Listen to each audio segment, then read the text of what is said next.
It's not your typical Facebook photo. These young men, proudly posing with their guns, are jihadists.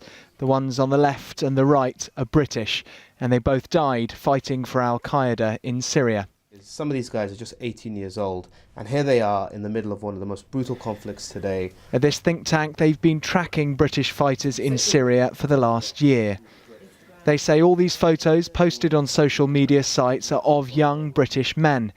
They think around 300 have travelled to Syria. That's the greatest mobilisation of British jihadists since Afghanistan.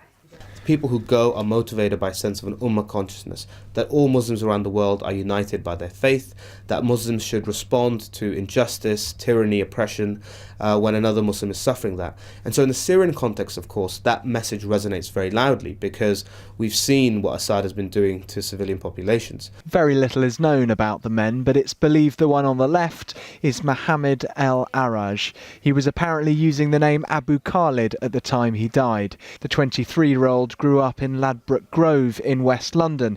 He was jailed for 18 months in 2010 after getting involved in violent protests outside the Israeli embassy in London.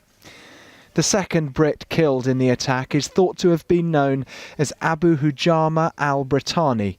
He's believed to be from Hounslow in West London. As for why Brits are going to Syria, today we spoke to a British man who went to Afghanistan to fight. He now campaigns against extremism. It's very much like why young men and women join up to the British Army.